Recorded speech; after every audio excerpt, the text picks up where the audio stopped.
Bienvenidos, estamos en esta segunda clase para Bnei Noyaj sobre el tema del alma, la Neshama, el alma. Vamos a hacer un muy pequeño repaso de lo que vimos ya en la clase pasada. Y la idea es, en esta clase, digamos, darle un cierre a todo el concepto, pero me parece útil siempre tener en mente ideas que ya vimos. De vuelta, muy rápidamente.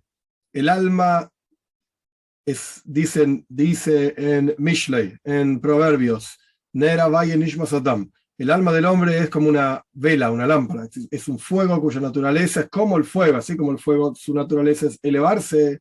La Neshama, el alma, su naturaleza también es anhelar constantemente conectarse con Dios. Explicamos que no solamente hay un Dios, sino que lo único que hay es Dios. Y la razón por la cual nosotros no lo vemos con los ojos de carne y hueso, que esto es todo lo que representa, o uno de los conceptos que representa la venida de Moshiach pronto en nuestros días, que vamos a poder ver con los ojos de carne y hueso a Dios, hoy no lo vemos porque Dios se revela y se expresa en diferentes lugares y situaciones de diferentes maneras. Entonces, el concepto de una revelación divina es la capacidad de una circunstancia, de un lugar, de una persona, etcétera, de captar y poder absorber justamente la presencia de Dios. Dijimos que el hombre, así como Dios se expresa en diferentes lugares, de diferentes maneras, llamémoslo para resumir, de vuelta es un resumen, así que no voy a entrar en todos los detalles, pero en los mundos supremos, donde hay ángeles y otras cuestiones, y sefirot, y sea lo que fuera que quiere decir que habla la mística judía, ahí Dios está más revelado. En este mundo inferior, Dios está tan oculto al punto tal que uno puede oponerse incluso, Dios libre y guarde, a la voluntad de Dios.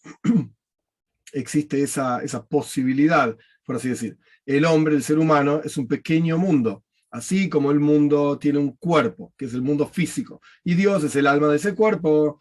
Cada uno de nosotros tenemos, seres humanos, un cuerpo y un alma que da vida y mantiene, etcétera, a ese cuerpo. Y ese alma se expresa de diferentes maneras en diferentes partes del cuerpo. Por supuesto, no es lo mismo mirarle la cara a una persona que mirar los talones de la persona. Después explicamos también que existen tres niveles. En esto nos detuvimos más tiempo porque es uno de los asuntos centrales para entender qué es la Neshama, qué es el alma, justamente de Bnei Noyaj.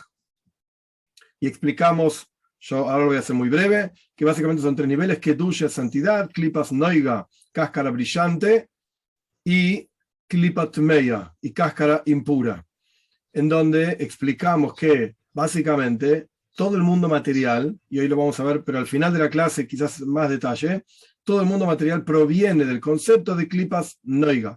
No es ni bueno ni malo, y todo lo contrario, hay una mezcla del bien y del mal. El mundo de Kedusha, santidad, es todo bueno. El mundo, un segundito.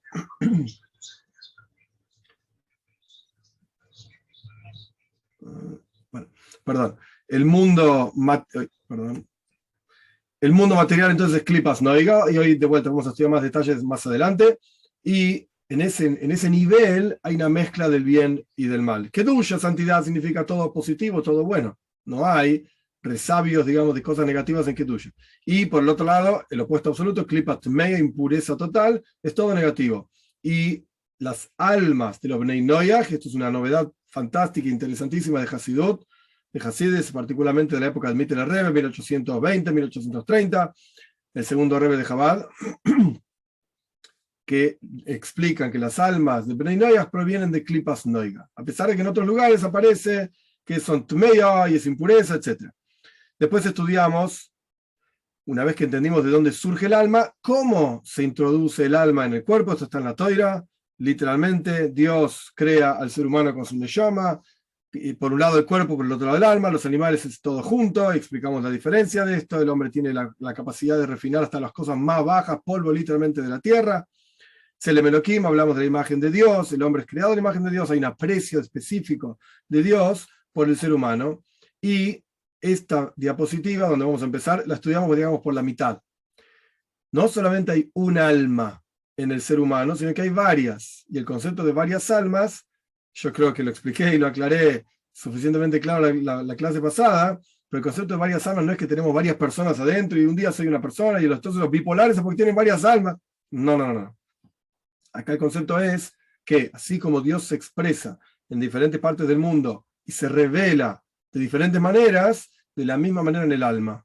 Hay funciones del alma que están directamente relacionadas al cuerpo, lo llamamos en hebreo es Nefesh HaChiyunis, es el alma vital.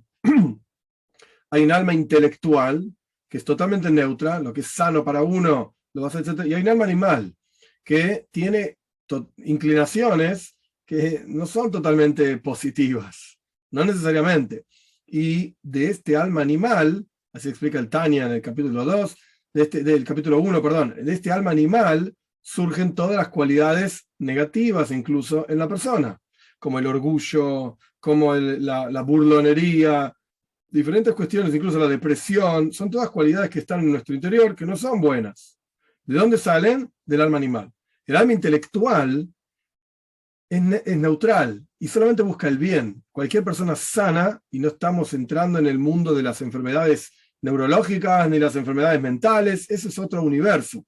Pero una persona sana no quiere estar triste, una persona sana no quiere burlarse de los demás. Una persona sana quiere vivir en paz. Que me dejen vivir en paz a mí, live it, let live, por así decir. Déjame vivir a mí, yo voy a dejar vivir a los demás. Esto es el alma intelectual. El alma animal no.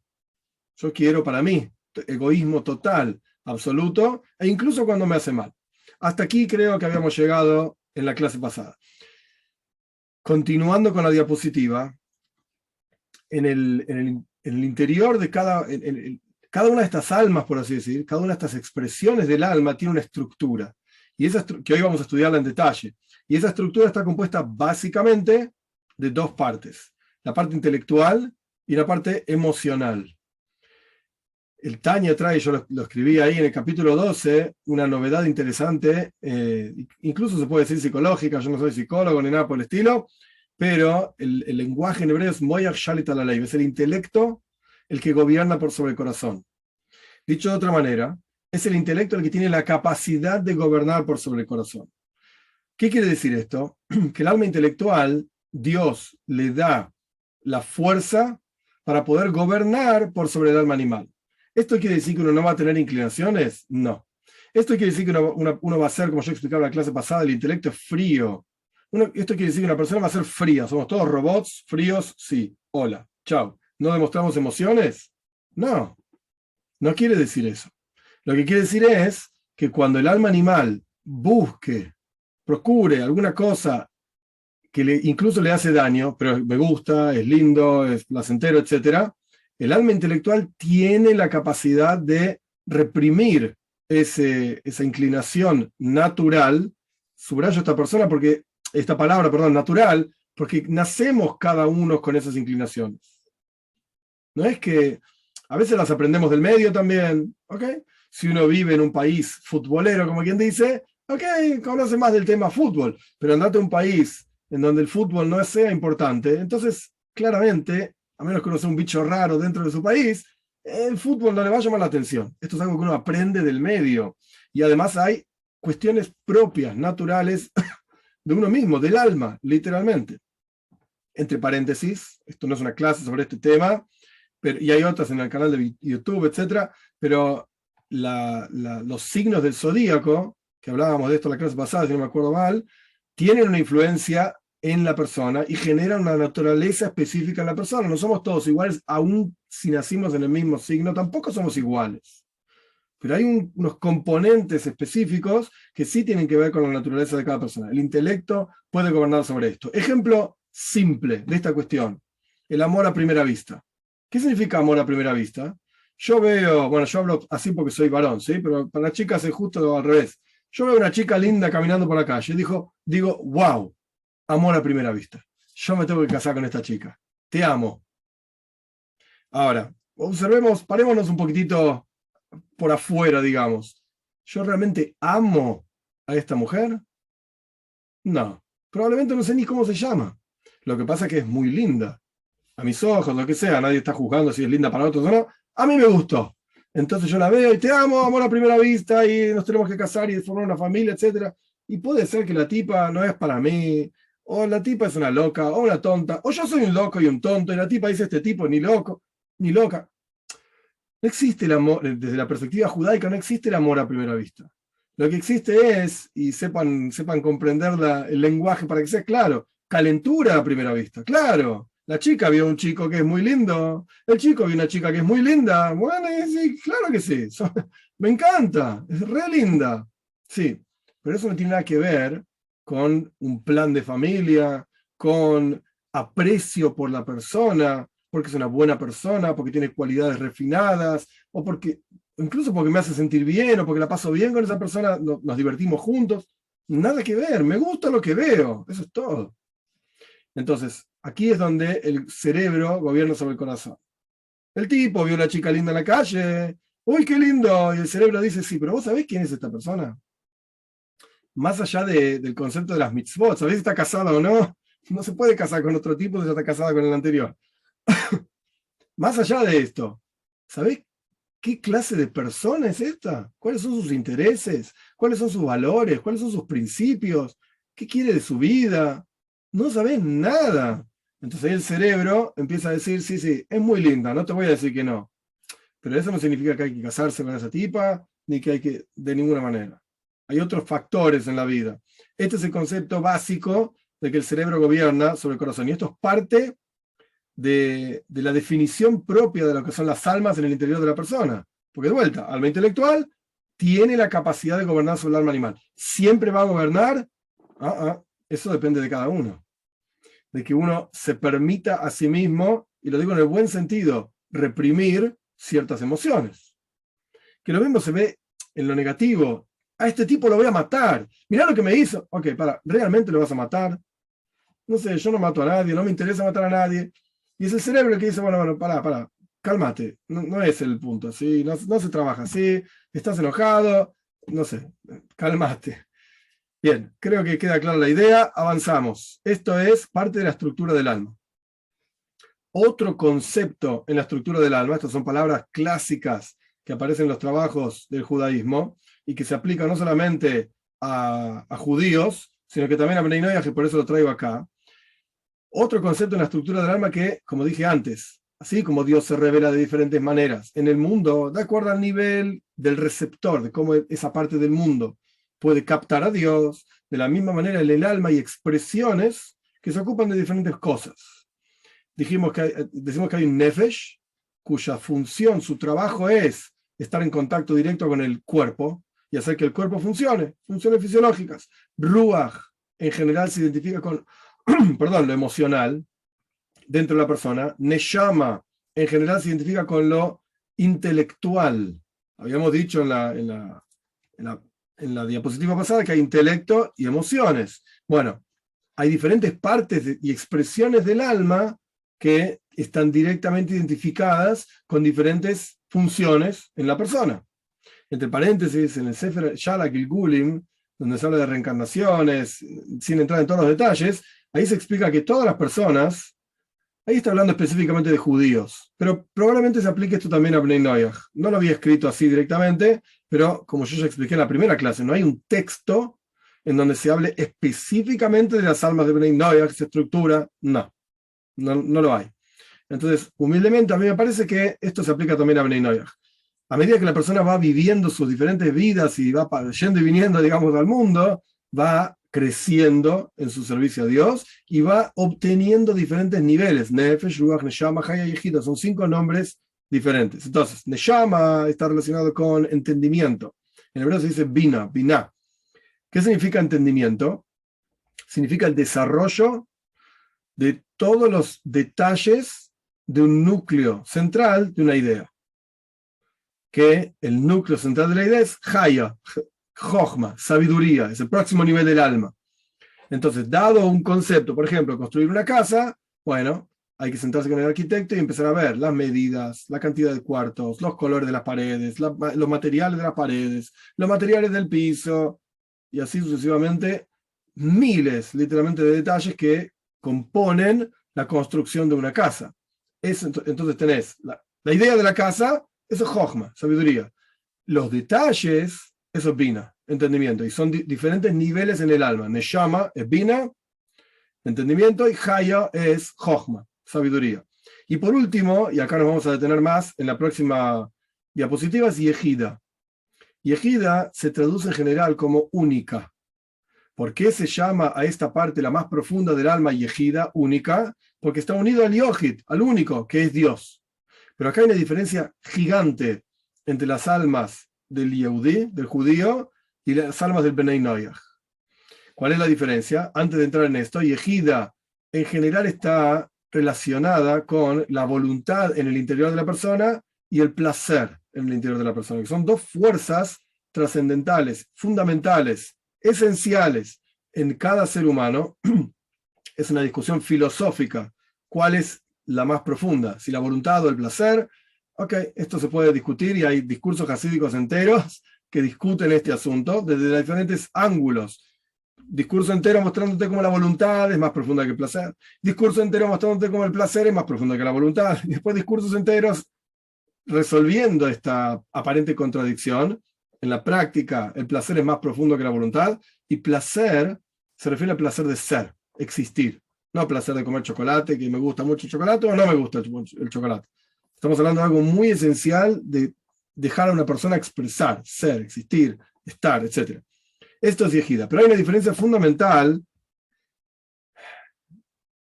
Ok, un segundito. Bueno, pensé que estaba acá, pero no está. Hay una diferencia fundamental entre Yehida de judíos y Yehida de Benei Noach. Antes de entrar en eso, vamos a ir en orden, ya que lo puse así. Vamos a hablar de otra parte, digamos, entre comillas, del alma, porque no son partes del alma, sino que es aquello que viste, vestimentas del alma, que son herramientas a través de las cuales el alma se expresa. Pensamiento, palabra y acción. En particular, el pensamiento se considera una vestimenta unificada, unida a la persona. ¿Por qué? Porque el pensamiento no se interrumpe nunca. Fluye y fluye en la cabeza como si fuese un río, una corriente de río, a veces muy rápida, a veces más lenta. No existe en un ser humano dejar de pensar. Dicho de otra manera, un poco más técnico, pero es el mismo concepto, el alma siempre se expresa en la persona. No hay situación en la cual el alma no se exprese en la persona. Lo que pasa es que a veces se expresa de una manera y a veces se expresa de otra. Pero por lo menos, en forma de pensamiento, es una expresión del alma, nunca jamás se interrumpe en la persona. Si Dios libre y guarde se interrumpiese esa expresión del alma en la persona, pues la persona estaría muerta. Ya está, se acabó. Entonces, la vestimenta más profunda que hay es la vestimenta de pensamiento. ¿Por qué se llama una vestimenta del alma y no el alma propiamente dicha? Porque en realidad uno puede cambiar los pensamientos. Si yo estoy contemplando un asunto, yo puedo hacer el ejercicio de quitarme ese asunto de la cabeza y automáticamente contemplar a otro. Cambiarlo por otro asunto. ¿Tengo malos pensamientos? Pues entonces, y esto es una cuestión, una técnica, por así decir, de la cual se habla bastante en el pensamiento hasídico, tené en tu cabeza palabras de Torah memorizadas. En hebreo, en castellano, en el lenguaje que quieran, no hay ninguna diferencia. ¿Para qué? De manera tal que cuando surge un pensamiento negativo en tu cabeza, automáticamente tengas en la cabeza algo para decir Shema Israel, Hashem Elokeinu, Hashem Echad, Bereishis bara Elokim, Shema Israel. Cualquier versículo. Yo los tengo grabados en la cabeza, digamos, en hebreo, pero es exactamente lo que escucha Israel, Dios nuestro Señor, Dios es uno. Desde el comienzo de la creación de los cielos y la tierra. Cualquier cosa que uno quiera memorizar sirve y es extremadamente poderoso para quitarse de encima los pensamientos negativos. Negativos en cualquier sentido, negativos porque me dan miedo, porque no me gustan, porque harían daño a mí o a otros. La cuestión clave es que si bien, de vuelta, el alma se expresa a través del pensamiento y por eso el pensamiento no para nunca, uno puede cambiar ese pensamiento. Por eso se llama una vestimenta del alma, no es el alma. Yo no puedo cambiar mi alma. No puedo sacar este alma y ponerme otra. Pero sí puedo cambiar mis pensamientos. Por eso se llama una vestimenta unificada. No puedo, digamos, desnudarme de los pensamientos, sacármelo por completo y dejar de pensar. No existe poner la mente en blanco. Puedo pensar en el color blanco y entonces pienso constantemente en eso y, entre comillas, tengo la mente en el color blanco. Pero la mente en blanco, no pienses en nada, no existe. Entonces estoy pensando en la nada. Y la nada es algo sobre lo cual estoy pensando. Bien. La próxima vestimenta del alma se llama la palabra, que por supuesto que la palabra está más separada de la persona que el pensamiento, porque la palabra es para otros. El pensamiento es para mí mismo. Yo no necesito otra gente a mi alrededor para pensar. Al revés, puede ser que los demás que están a mi alrededor hacen ruido y me molestan para mi concentración. Para el pensamiento yo estoy tranquilo y satisfecho conmigo mismo. Pero para hablar, el habla, claramente uno habla para que otros lo escuchen. Y si no, ¿para qué hablas? Estás loco, estás hablando solo. Ahora con la pandemia todo el mundo habla frente a pantallas y cámaras y qué sé yo. Parece como que uno está hablando solo. Pero la cuestión es que la palabra es para los demás. Es para expresar algo que yo tengo adentro y lo quiero sacar hacia los demás. Entonces está más separada del alma, la palabra, que el pensamiento. Pero no deja de estar unida igual. Porque mientras uno esté ejerciendo su capacidad de hablar, entonces escucha lo que uno dice. En el momento que la persona deja de hablar, obviamente se acabó el habla, por así decir. Tiene una corta duración, lo que sea que la voz se escucha y ya está. Entonces, es una vestimenta separada del alma, pero está unificada también. No tanto como el pensamiento, que no te lo puedes sacar. No puedes dejar de pensar, pero puedes dejar de hablar. La tercera vestimenta se llama la acción. La acción es, obviamente, el efecto que una persona tiene en el mundo, de manera tal que incluso cuando la persona ya no está actuando, ese efecto continúa vigente. Por ejemplo, el ejemplo más claro de esto es un orfebre o un alfarero que toma una masa sin forma de cerámica y lo hace en una vasija muy bonita. ¿Qué sé yo? Es un arte y hay que saber. En el momento en que el alfarero retira sus manos de la masa de cerámica, la masa de cerámica no vuelve a su estado anterior. Continúa en el estado en que el alfarero la dejó. Quiere decir que la acción de la persona, del alfarero, es una vestimenta tan removida, tan separada del alma, que tiene un efecto en el mundo y ese efecto continúa incluso si el alma ya no está involucrada en esta cuestión. Estas son las tres vestimentas del alma que se hablan también en el Tanya, en el capítulo 3, capítulo 4 también, el capítulo 4 principalmente. Ahora bien, es interesante saber que el pensamiento, ni que hablar la palabra, ni que hablar la acción, tienen un efecto en las demás personas. De la palabra y la acción, ya lo explicamos. Si yo te hablo, te puedo explicar algo, me puedo contactar, etc. Si yo actúo una palmadita en la espalda o una piña, obvio que tiene una acción y un efecto en otra persona. Pero la novedad es, incluso si yo pienso en alguna cuestión sobre otra persona, mi pensamiento tiene un efecto en la otra persona, para mal y para bien. ¿Qué quiere decir esto? Para entender el concepto, nuestros sabios dicen al respecto del lashon hara, de la mala lengua, hablar mal de otras personas, incluso si es verdad lo que uno está diciendo, tal robó y tal hizo. Ok, nuestros sabios dicen, el lenguaje es interesante, lashon tlisoi, katl tlisoi. La lengua triple mata a 3. ¿Qué significa que mata a 3 personas? El que habla, bueno, está hablando mal de los demás. El que escucha, que prestó el oído para escuchar cosas negativas del otro, los dos, entre comillas esto, los mata, digamos, la mala lengua. Y la persona sobre la cual se está hablando, también. La pregunta obvia es, ok, el que habla, mal tipo. El que escucha, mal tipo, porque podría haber dicho, no me digas, no me interesa, no quiero escuchar. Y el tipo puso el oído para escuchar. Pero aquella persona sobre la cual se está hablando, ¿por qué la mala lengua le hace daño? Y la respuesta es, porque todo lo que decimos, e incluso todo lo que pensamos, tiene un efecto en la otra persona. Si yo pienso y digo cosas positivas de otra persona, despierto en la otra persona buenas cualidades. Lo mismo ocurre al revés, lamentablemente. Si yo digo y pienso cosas negativas sobre otra persona, despierta en la otra persona cuestiones negativas. Estas son las vestimentas del alma. ¿Cuáles son las cualidades del alma? Explicar todo esto llevaría horas y horas. Lo voy a hacer extremadamente rápido, con el objetivo de que podamos tener una idea general de lo que estamos hablando y poder avanzar, porque esto es parte de la estructura del alma. Hablábamos anteriormente que hay una estructura intelectual y una estructura emocional, y que la estructura intelectual tiene un efecto en la estructura emocional. Y esto funciona de la siguiente manera. Estos nombres que están acá, en hebreo cada uno tiene su nombre específico, y esto se conoce como sefirot. En la mística judía, Kabbalah, Hasid, lo que sea. ¿Qué significa una sefira? Es una expresión divina. Dios mostrándose como bondadoso, Dios mostrándose como severo, y así sucesivamente. Por cuanto el alma está hecha Betzelem Elohim, a imagen de Dios, imagen y semejanza de Dios, así como la Toira nos explica que esta es la estructura con la cual Dios crea el universo, esta es justamente la estructura del alma. Y a través también, como dijimos al revés, desde Ioif, mi besaria Hazeleka, de mi carne yo puedo percibir a Dios. Así como nos observamos a nosotros mismos que tenemos esta estructura, por eso yo puse un dibujito de alguna estructura química, que no tengo idea cuál es, porque yo no sé química, pero es una estructura de algún tipo. Así como hay una estructura interior en nosotros, esta misma estructura es la estructura que Dios utiliza para crear el universo entero. Entonces, vamos al intelecto. El intelecto está compuesto básicamente de 3 partes.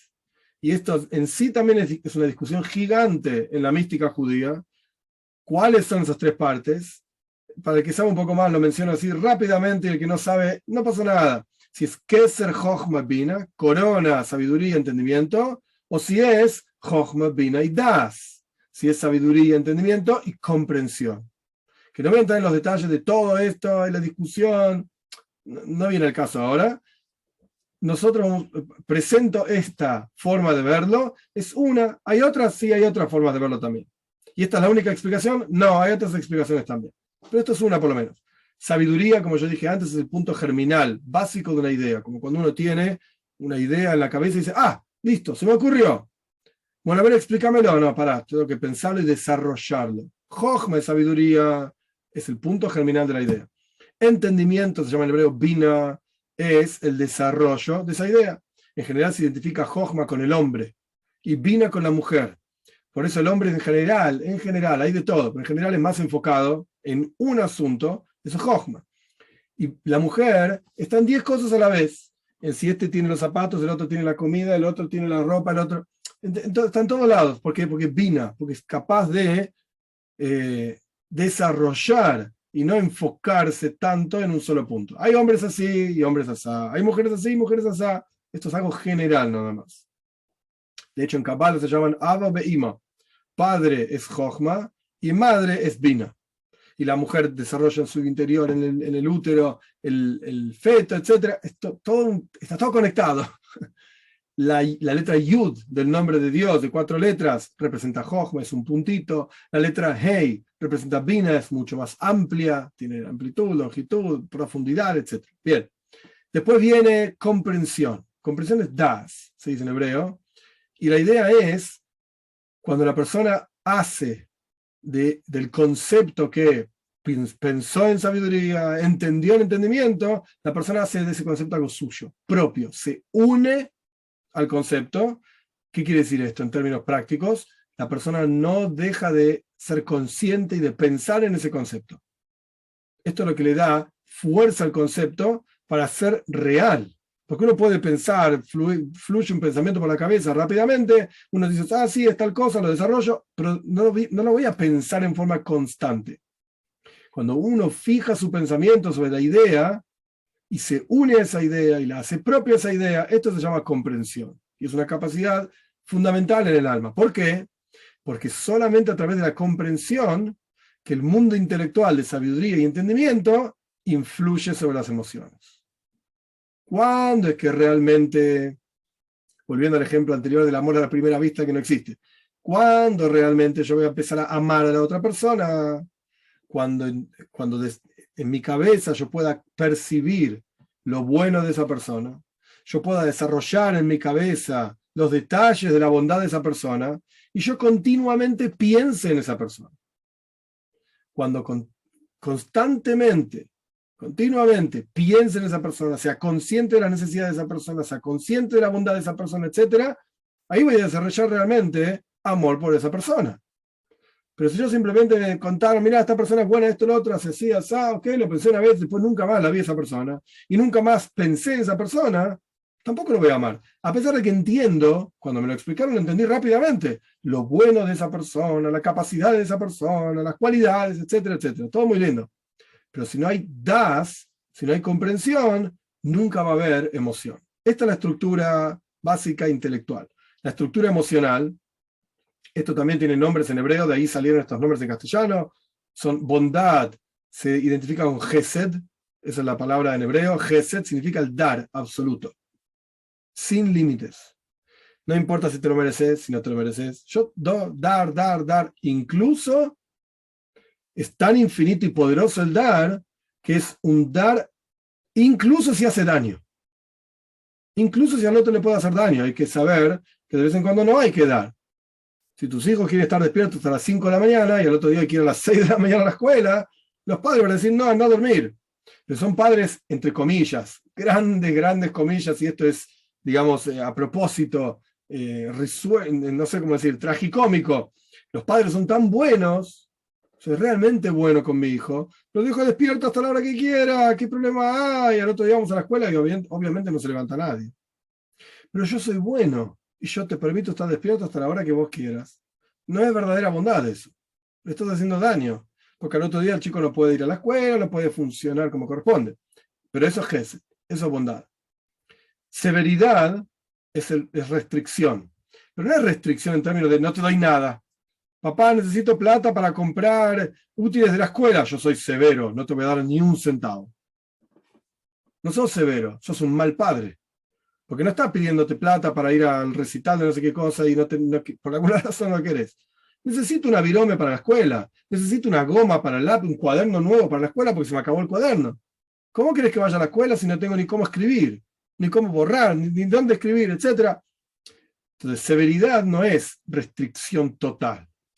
No. Severidad es solamente si te lo mereces, te voy a dar. Si no te lo mereces, no. Eso es severidad, eso es gvura. Eso es severidad, verdadera, pura y completa. Belleza se identifica con tiferes. Esa es la palabra en hebreo, belleza, que es la combinación ideal entre bondad y severidad. También se identifica con misericordia, que es una combinación entre bondad y severidad. ¿Qué quiere decir misericordia? Que puede ser que no te lo merezcas, pero te lo voy a dar igual. Pero no es así por bondad, porque si no, ni siquiera, si uno solamente se queda con el mundo de bondad, ni siquiera contempla si se lo merece o no se lo merece el otro. Entonces ahí está mezclada la severidad. Soy consciente de que no te mereces esto. Y te lo voy a decir, no te mereces esto, pero te lo voy a dar igual. Voy a ser misericordioso. Ese es el concepto de belleza, en donde hay una mezcla de bondad y severidad, y hay más componentes de bondad que de severidad. Victoria, en hebreo se llama netzach. El concepto de victoria es sobreponerse sobre todos los obstáculos para en la práctica llevar adelante algún concepto. Por ejemplo, si el padre decidió que tenía que darle dinero a su hijo, porque hubo un juicio, entre comillas, bondad, severidad, belleza, que llegó a la conclusión de que sí hay que darle, lo que sea, 100 pesos a su hijo, pero el otro hijo también necesita, y la esposa le pidió no sé qué cosa, y ahí empieza a haber obstáculos que hay que superar para en la práctica dar los 100 pesos. Y hay formas de darle los 100 pesos, puedes tirárselo en la cara, puedes ponerlo sobre la mesa, en un sobre, puedes llamarlo, abrazarlo, y hay muchas formas de hacer. Victoria es el concepto de sobreponerse sobre todos los obstáculos para que en la práctica la decisión que ocurrió en el nivel anterior, por así decir, bondad, severidad, belleza, se lleve a cabo. Brillo en general se traduce como hoid, en hebreo es hoid, brillo, o reconocimiento, hoidá. Hay muchas formas de traducirlo diferente. Esto es el concepto de lucha contra esas oposiciones para que se lleve a cabo lo que ya se decidió en bondad, severidad y belleza. Victoria es, paso por arriba, cualquier impedimento no me interesa. No importa cuál es el impedimento. Yo simplemente voy a hacer lo que tengo que hacer, porque sé que lo tengo que hacer.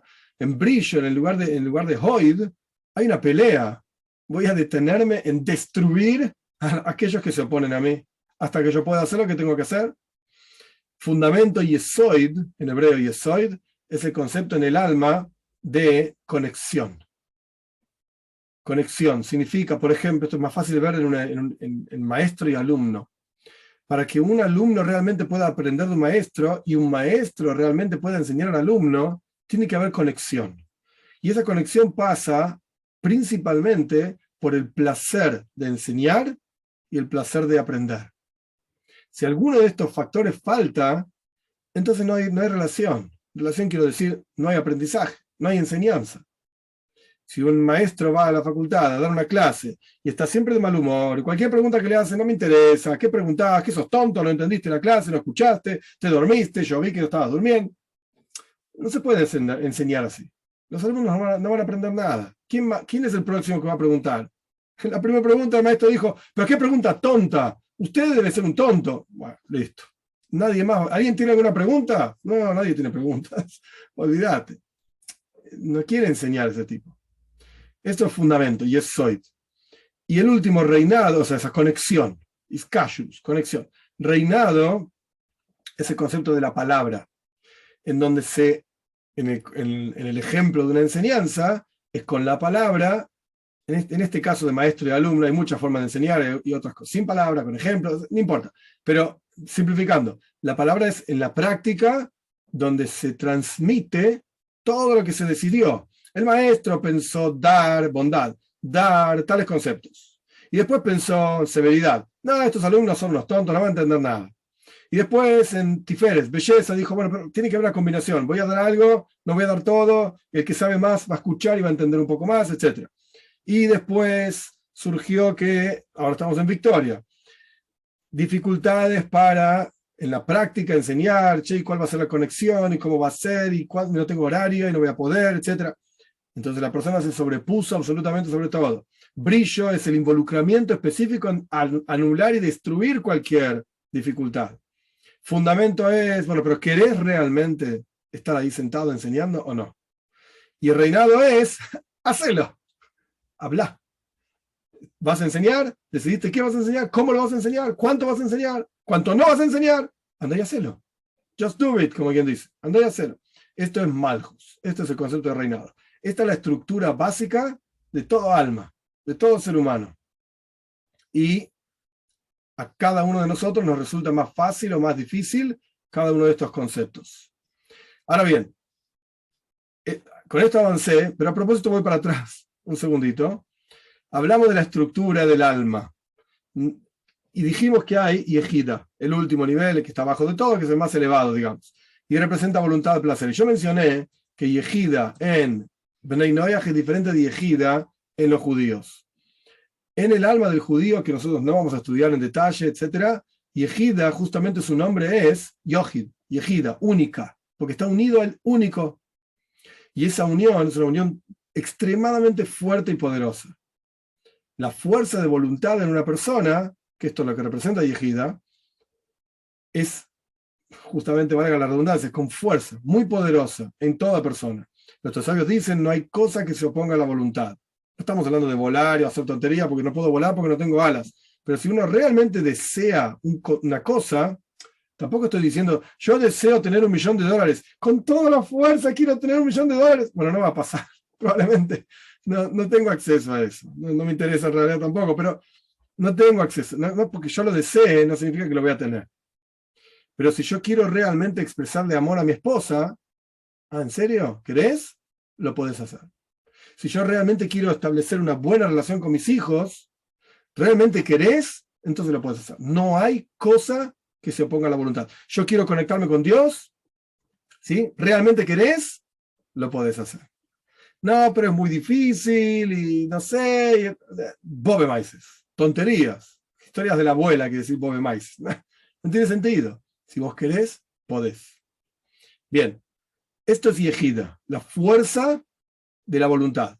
Pero en el judío es diferente del Bnei Noach. ¿Cuál es la diferencia? En el judío, Yehida desea una sola cosa, Dios. Por eso se llama Yehida, única. Es una fuerza extremadamente poderosa en el interior que lo único que busca es conexión con Dios. En Bnei Noach es diferente.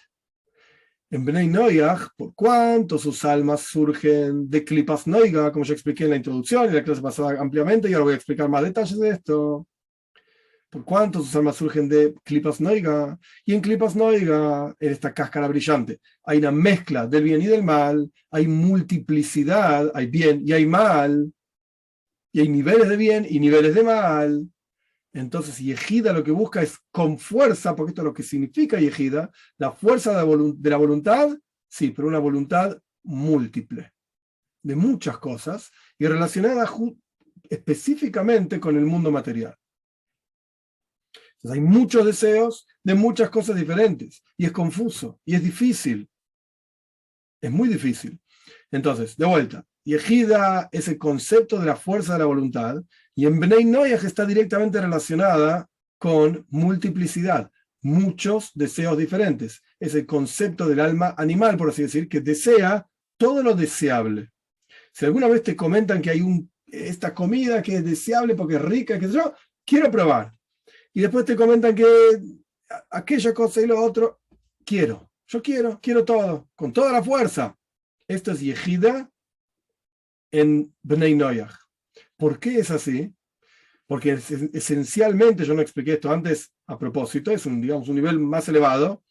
Esencialmente, Bnei Noach están relacionados con el Shem Elohim, el nombre Elohim, ahora voy a explicar esto, de Dios, y el pueblo de Israel con el Shem Havai, con el nombre Havai. ¿Qué es esto? Dios tiene muchos nombres. Cada nombre de Dios es una forma de expresión de Dios. Es como si yo tuviese muchos nombres.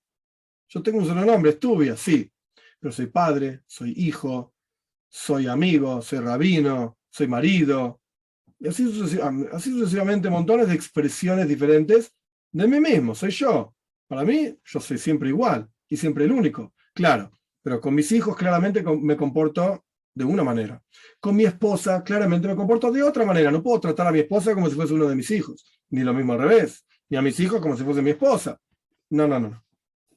En cada situación y circunstancia, la persona se va a comportar de otra manera. Esas son expresiones de la persona. He aquí los nombres de Dios. Entonces hay un nombre de Dios que es el nombre del Elohim. Cuando uno suma las letras, en hebreo las letras corresponden, cada letra corresponde con un número. Cuando uno suma las letras del nombre Elohim, que a propósito está mal mencionado, el nombre no es con una K ahí en el medio, sino con una H, digamos, en el medio, pero a propósito no quiero mencionar el nombre de Dios, por respeto y honor al nombre de Dios, etc. Cuando uno suma las letras del nombre Elohim, da 86. 86 es la misma, es el mismo número que suma las letras de otra palabra en hebreo, Hateva, que está escrito ahí, no en hebreo, en fonética, que significa la naturaleza. Bnei Noach están relacionados directamente con la naturaleza del mundo. El mundo natural como lo conocemos. De hecho, y esto el Rebbe lo mencionaba muchísimas veces, y esto es parte de lo que significa el rol y la función de Bnei Noach, que un poco hablamos, muy poco en la clase pasada. Hay un versículo, si no recuerdo mal, es en Ishaya o Irmiyahu, uno de los dos, no recuerdo ahora. El versículo dice: Dios no creó el mundo para que esté desordenado, sino para que esté asentado, para que haya un mundo que funcione, una sociedad sana, civil, etcétera, con leyes, con seres humanos viviendo por todos lados, por muchos lugares, poblando la tierra. Este es el rol de Bnei Noach, generar esa sociedad sana. Ok, a veces somos mejores, a veces logramos hacerlo, a veces no logramos hacerlo. Ok, ese es el libre albedrío de cada uno. Pero este es el rol fundamental relacionado directamente al Shem Elohim, a la naturaleza, al mundo, para que el mundo funcione. Pero el mundo como el mundo es. ¿Qué quiero decir con esto? Hoy no percibimos la presencia de Dios. Ok, en este mundo en donde no percibimos la presencia de Dios y estamos supeditados a la naturaleza, en este mundo el rol de los Bnei Noach es hacer que este mundo funcione. En el buen sentido. Que las cosas anden bien, que la sociedad sea sana. Bien, este es el nombre de Elohim. El pueblo de Israel está relacionado con el Shem Havai. ¿Qué es el Shem Havai? Es el nombre de 4 letras, tetragramaton, le dicen Yud Kei Vav Kei. 4 letras. Este nombre, ¿qué representa? Yo lo puse ahí en fonética. Haya, Hoive, Veie. Fue, es y será. Representa el infinito. No representa la naturaleza. Representa aquello que trasciende la naturaleza. Está por encima de la naturaleza. ¿Esto qué quiere decir? ¿Que los judíos pueden volar y hacer magia? No estamos hablando de esto. Estamos hablando de que la naturaleza del mundo no puede impedir que un judío se conecte con Dios. ¿Qué quiere decir? Que cumple una mitzvah, las que le correspondan. El mundo fue creado para que el judío cumpla sus mitzvot. ¿Qué quiere decir fue creado para eso? Lo que quiere decir es estar armado de manera tal de facilitar y permitir que el judío pueda cumplir con sus preceptos. Y a veces hay impedimentos, ¿ok? Tenés que despertar en tu interior como judío fuerzas, Netzach y Hoyt, que los vimos en las diapositivas pasadas, para superar esas dificultades. Pero de ninguna manera el mundo es una oposición a la observancia de los preceptos del judío. Y de Bnei Noach tampoco. ¿Por qué? Porque la razón de ser del mundo, acabo de decirle, Sheves y Etzara, es que el mundo esté asentado. Esa es la naturaleza con la cual Dios crea el mundo. Ok, hay casos en los cuales hay guerras, y problemas, y asesinatos, y injusticias. Sí, es verdad. Pero el mundo está preparado para ser un mundo sano.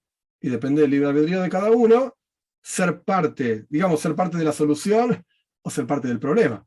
Ser parte de que el mundo efectivamente no esté desordenado y esté ordenado, asentado, etcétera, o lo opuesto. Esa es la decisión de cada uno. Pero ahí está la diferencia, digamos, del rol en cada uno.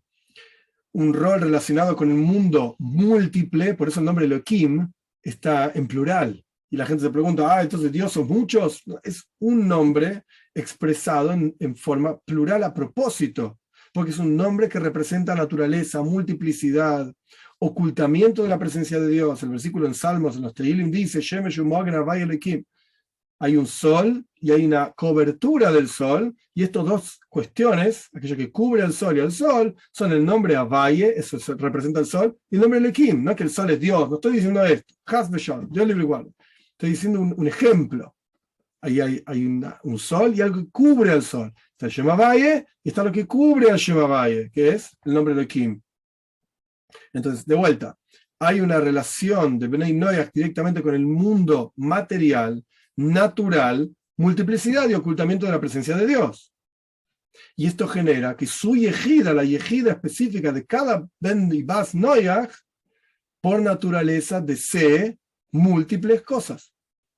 Mientras la yejida del judío está deseando a Dios, y esto no quiere decir que todos los judíos son religiosos, ni que todos los judíos están deseando ardientemente a Dios en todo momento. Además, ojalá fuese así, ya estaríamos allí acá hace rato. Todos tenemos nuestras limitaciones y nuestras problemáticas, y a veces las superamos y a veces no. Pero esencialmente la yejida del judío desea al Yohid, al único, a Dios. Y la yejida de Bnei Noach, de un Ben Noach y una Bas Noach, desea multiplicidad. Y es una lucha difícil superar esa multiplicidad, porque esa es la naturaleza. Ahora bien,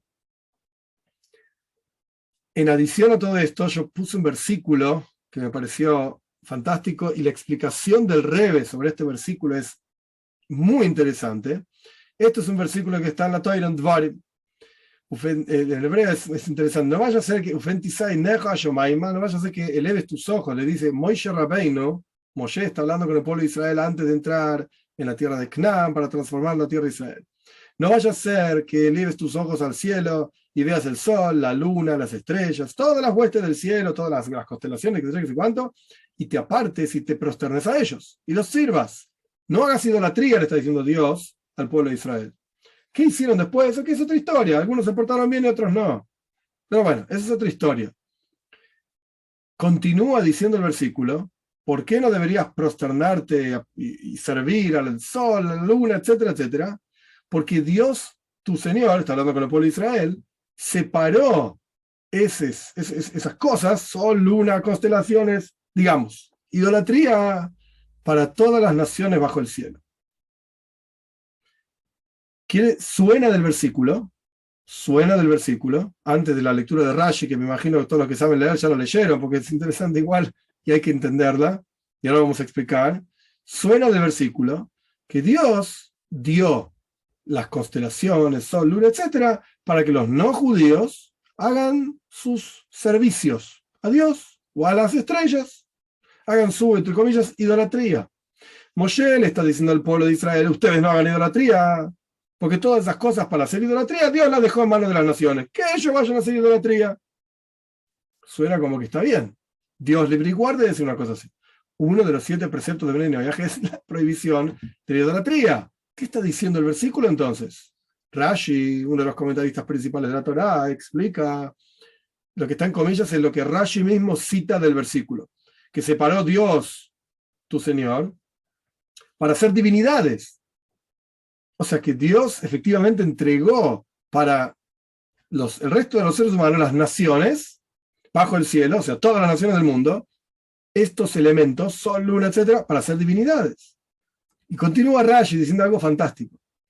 Dios no les evitó equivocarse tras de ellos. ¿El sol es Dios? No. ¿La luna es Dios? No. ¿Las constelaciones son Dios? No. Pero entonces, ¿para qué me lo diste? ¿Está en tus manos equivocarte y pensar que son Dios o no? Que podemos discutir cuál es el error y cómo es el error. Y yo hace poco di una clase sobre esto, justamente lo puse en el canal, sobre idolatría. Y hay varios discursos hasídicos que discuten este asunto, etcétera. ¿Cuál es el error de la idolatría? Maimónides, el comienzo de su ley de idolatría, discute este asunto también ampliamente, sin entrar en todos los detalles. Dios no les evitó equivocarse tras de ellos, sino que los confundió. Está hablando de las naciones del mundo, está hablando de todo Ben y Bas Noyach, con vaciedades, no sé cuál es la palabra exacta, Hevel en hebreo es algo que no tiene ningún valor, para eliminarlos del mundo. ¿Qué significa esto? ¿Qué está diciendo Rashi? Rashi está diciendo así. ¿Los no judíos pueden hacer idolatría? No, está prohibido. Pero ¿tienen en sus manos la posibilidad de hacer idolatría y la confusión es más fácil para ellos? Sí, efectivamente. Por esto mismo, esto es la conexión que yo estoy haciendo, de que su yejida desea cosas en el mundo, desea un mundo material, busca constantemente multiplicidad y materialidad, lamentablemente. Y es difícil, no imposible, pero difícil salirse de esto y superarse a sí mismo y buscar a Dios. Y volviendo a la primera de las diapositivas, Nera Valle Nishmas Adam. Hay una vela en el interior de cada uno de nosotros, un fuego que anhela vincularse y conectarse a Dios, retornar a la fuente. Como dice también en Koyeles, Ruach Adam es el espíritu del hombre que se eleva hacia arriba, el espíritu del animal se va hacia abajo. Entonces depende de cada uno de nosotros, digamos, a dónde vamos a enfocarnos. Pero ¿para qué traigo todo este versículo con el comentario de Rashi? Lo que quiero decir es, hay una discusión larga y compleja sobre si Bnei Noyaj pueden hacer lo que se llama Shituf o no. Shituf significa sociedad, en donde uno dice, ok, existe Dios, está ahí, es el Señor de todos los señores, pero hay otros señores también. Y hay socios de Dios en la creación y en la conducción del mundo, y hay una discusión. Para los judíos está prohibidísimo hacer Shituf, pensar que Dios tiene socios, o que delegó en manos de alguien o algo parte de la conducción del mundo. Está prohibido. Pero para Bnei Noyaj no está prohibido. ¿Y qué quiere decir que no está prohibido? Justamente este Rashi. Lo que quiere decir es, si lo vas a hacer, vas a atenerte las consecuencias. ¿Cuál es la consecuencia? Ser eliminado del mundo. Perdiste. Entonces, no solamente está prohibido que hagan idolatría a los Bnei Noyaj, sino que está permitido, pero está mal visto, por así decir, por Dios, y tiene consecuencias extremadamente graves, Shituf también. Pero en la práctica, en sus manos, Dios separó, como está en negrita, para todas las naciones bajo el cielo, esta cuestión de la multiplicidad, de la sensación de hay otros dioses, hay otras posibilidades, hay otros intereses que yo tengo en el mundo, aparte de Dios. Este es el desafío de vida de todo Ben Noyaj y todo Bas Noyaj. ¿Es un desafío fácil de superar? No. ¿Es un desafío que lo pueden superar? Sí, totalmente. Nuestros sabios dicen en el Talmud, Dios no viene con dificultades para sus criaturas, a sus criaturas. Todo lo que Dios nos plantea que podemos hacer o que debemos hacer, esa es la forma correcta de decirlo, lo podemos hacer, tanto judíos como no judíos. Para concluir, esto es una cuestión larga y compleja también, pero por lo menos en resumen, porque no tiene que ver directamente con el alma, ya explicamos de dónde viene el alma, ya explicamos la estructura específica de cada alma, las diferentes expresiones del alma, Nefesh, Ruach, Neshama, Hayah, Yehida, los 5 nombres, ¿qué es Yehida en el Ben Noyaj? Ya explicamos todo esto. Para concluir nada más, para Bnei Noyaj también existe el concepto de Gan Eden. Gan Eden significa el paraíso, que en el judaísmo el paraíso es el estudio de Toira, la percepción de la presencia de Dios. Este es el paraíso judío. Existe el Gehinnom. Gehinnom es un purgatorio, en donde la persona purga, como su nombre lo llama, lo indica, las transgresiones que hizo en esta vida. Existe Olam Habo, mundo por venir, que es el concepto de Gan Eden, y podemos discutir si es Gan Eden, si es, hay otra cosa, que es una discusión también entre Maimónides y Nachmanides, no voy a entrar en el detalle, pero existe el mundo por venir. El Rambam, lo traigo ahí a propósito, dice clarísimo que todo ser humano que cumple los 7 preceptos de Bnei Noach, con sus ramificaciones, esto lo agrego yo, no está en el texto del Rambam, pero es claro, es así, con sus ramificaciones, y se considera, se llama Hasidei Uma Israelam, un piadoso entre las naciones, tiene Heilek Leolam Habo, tiene porción en el mundo por venir. El Rambam lo dice claramente, claramente. Y del Midrash surge que Bnei Noach también tienen resurrección de los muertos. Esto es uno de los fundamentos del judaísmo, en donde todos los muertos se van a levantar de sus tumbas con la venida de Moshiach.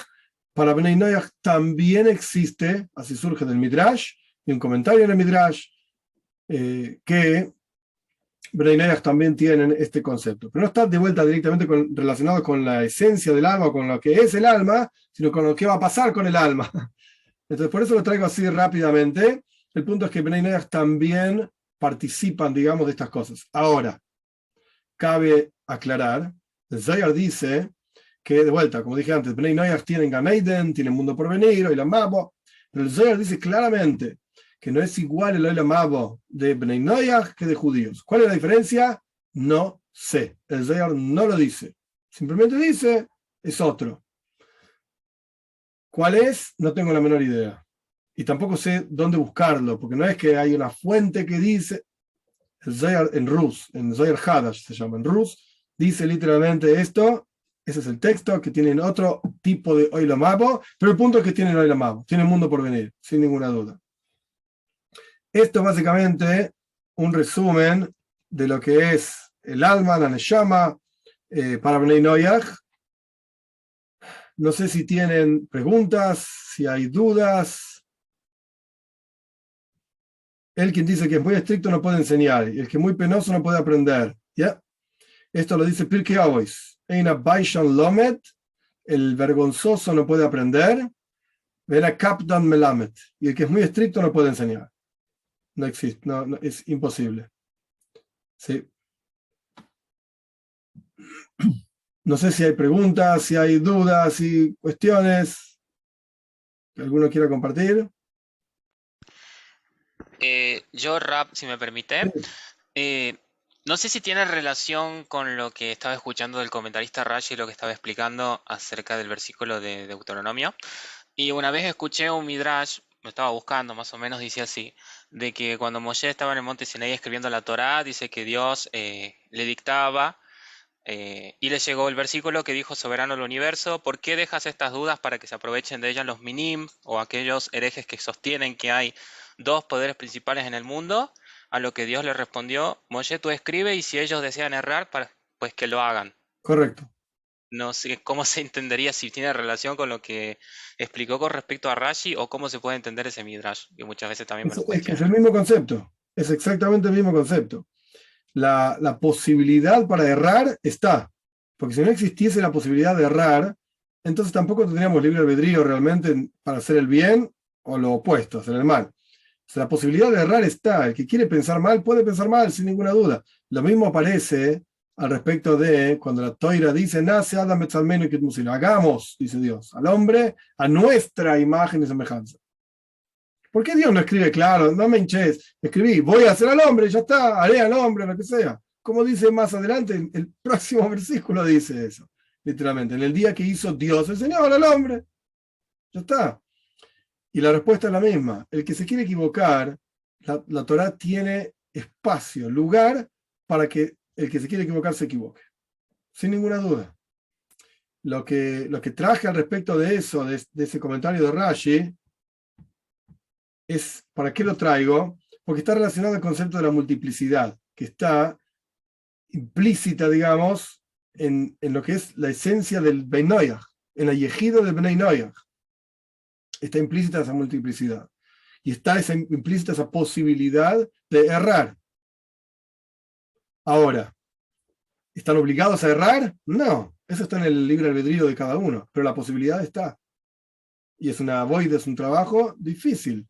¿Y cómo sabemos que es difícil? Pues entonces mirar el mundo. ¿Cuántos Bnei Noyaj auténticos, gente monoteísta, vinculada, conectada, etcétera? ¿Cuántos son en relación a todos los idólatras que hay dando vueltas por el mundo?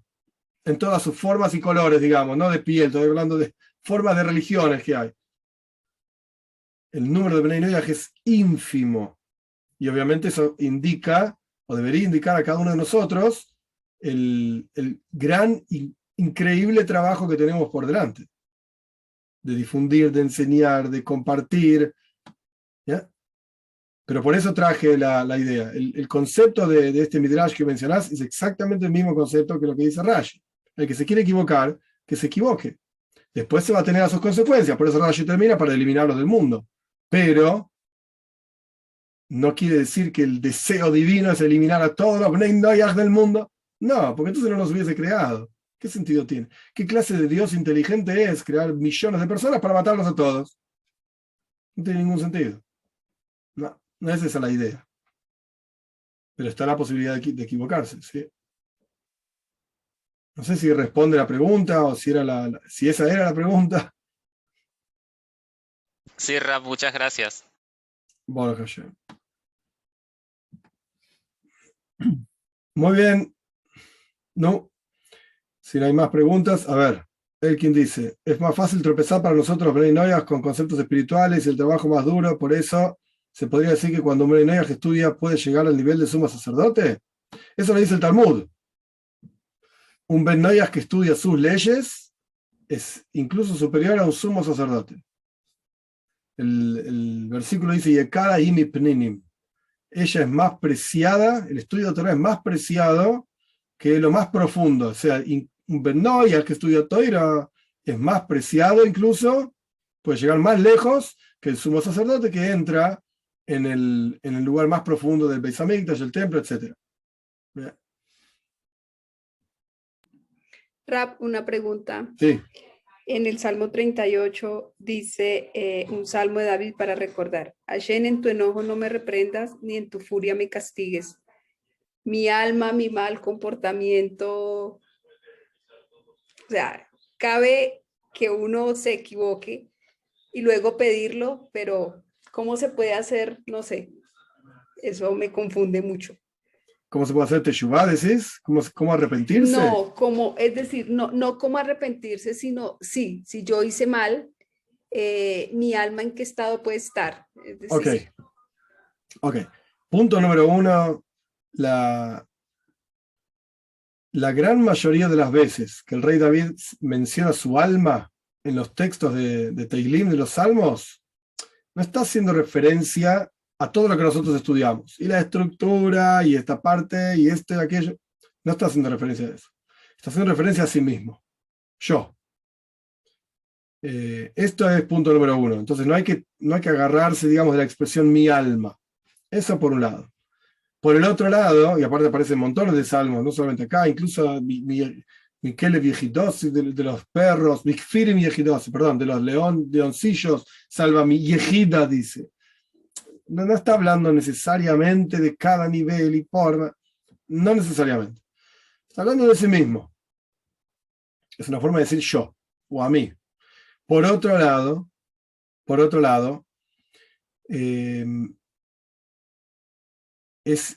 a ver, ¿cómo expresarlo? Cuando la persona hace una transgresión, la persona mancha su alma. Uno va como si fuese literalmente haciendo agujeros, huecos o manchas en su propio alma. Shuva, el arrepentimiento, lo que representa es la limpieza de ese alma.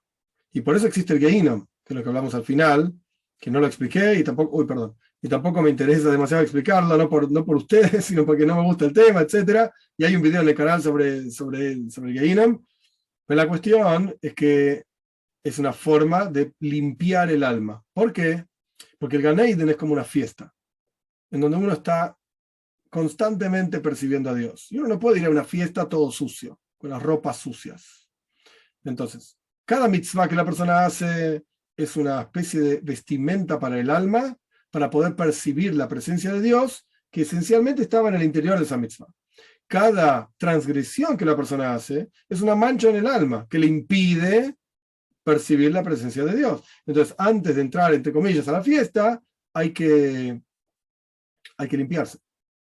Entonces, esto es el concepto de tshuva, arrepentimiento, de retornar a Dios y limpiarse a sí mismo para poder percibir realmente la presencia de Dios. Esto es teshuvá, digamos, en forma muy global, pero esto es lo que quiere decir. ¿Ya? Acá pregunta de Luis, ¿a qué se refiere Rashi cuando dice el propósito es eliminarlos del mundo? Sí, el texto no dice el propósito, sino que Dios los confunde para que aquellos que se confundieron sean eliminados del mundo.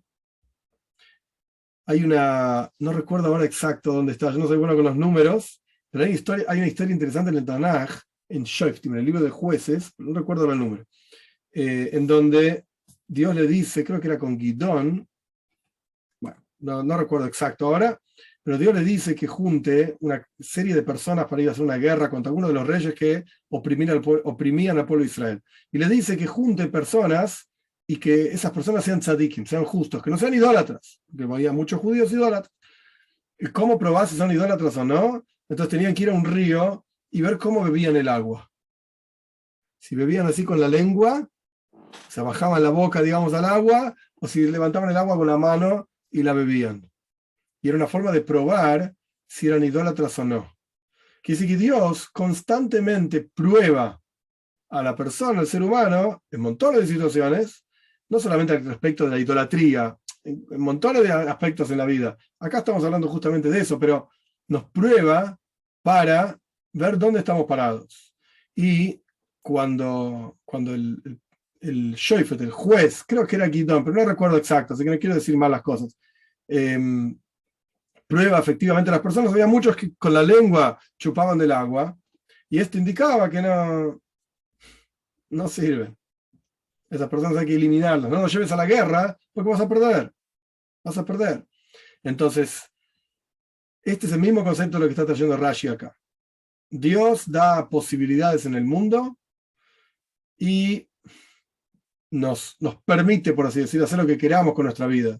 Que en realidad es la vida que Él nos da. Pero vos haces lo que quieras con la energía que yo te doy. Para bien y para lo opuesto. Y después uno tiene que hacerse cargo y de ser responsable. De eso se trata el concepto de iluminar y eliminarlos del mundo. Sí, Angie. Buenas noches, Rabino. Buenas ¿Cómo noches. está? Baruch Hashem. Ok, quería hacerle una consulta. Es que, bueno, no viene mucho al tema, pero de la casualidad que me pude conectar a su clase, es que yo hace como 3 años, 4 años, pasé por un grupo de judaísmo en la ciudad donde estoy y yo adquirí una mezuzá.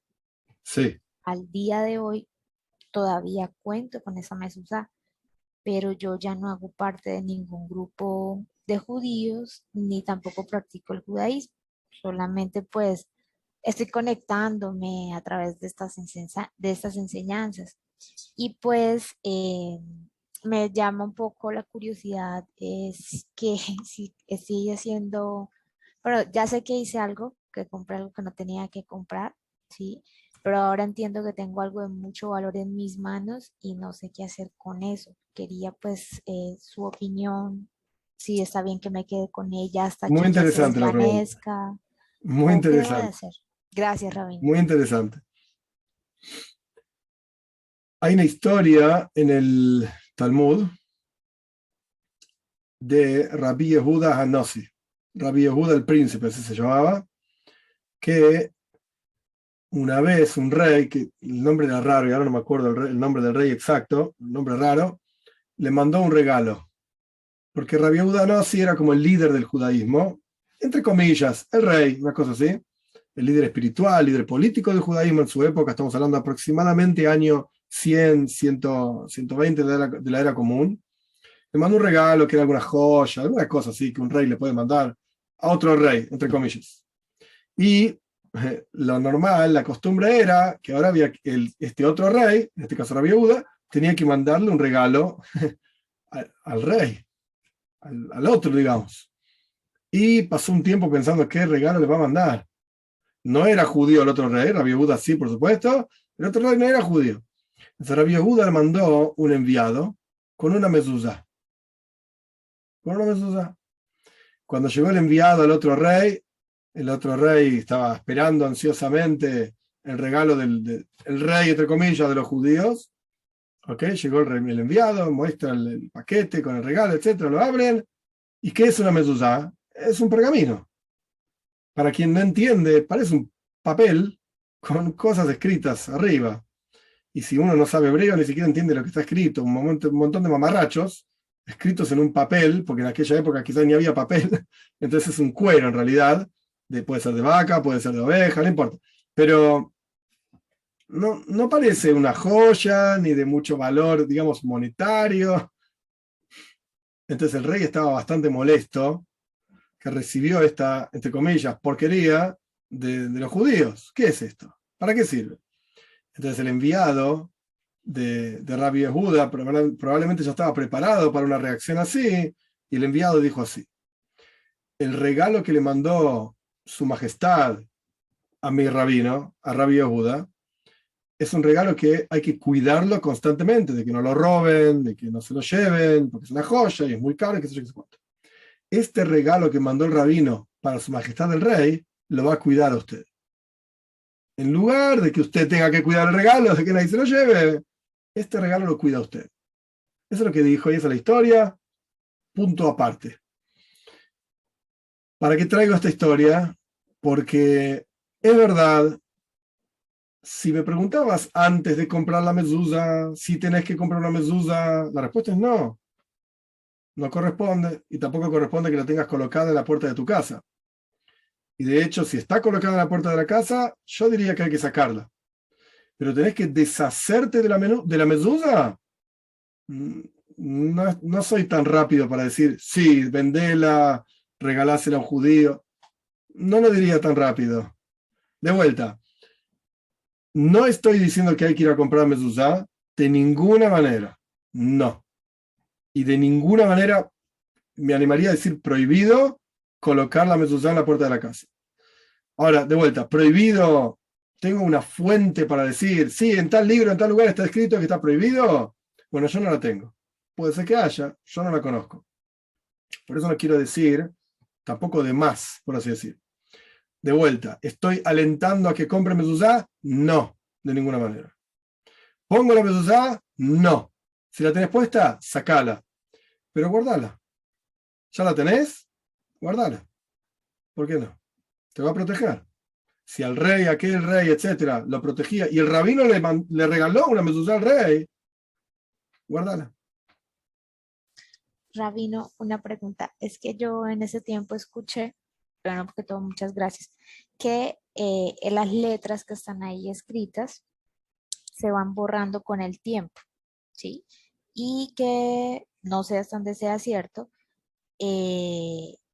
a medida que se empiezan a borrar, cosas empiezan a suceder. No, Y, no, esto. bueno, ok, listo. Disculpa que Entonces, te interrumpo. sí, No, sí, sí. no, no, no, no, no.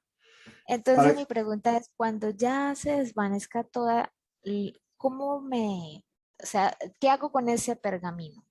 ¿Lo ok, entierro en la ok, la tierra? pregunta está bien. No, no, no, no, no. Punto número uno, si la mezuzá está cuidada, o sea, no pasó por extremos fríos ni extremos calores, estamos hablando de, no sé, 70, 80 grados. Si la mezuzá está cuidada en un lugar seco, sin tanta humedad, las letras no se borran. No es así, las letras no se borran. No es común que las letras de una mezuzá se borren, excepto si pasa por condiciones, llamémosla extrañas. Muchísima humedad, muchísimo calor o muchísimo frío. Entonces ahí sí puede ser que se quiebren las letras, se borren, etc. En ese caso, hay que llevar esa mezuzá. Si eso es lo que le pasó a la mezuzá, hay que llevarla a una sinagoga religiosa y ellos se van a ocupar de enterrarla en un cementerio judío como corresponde.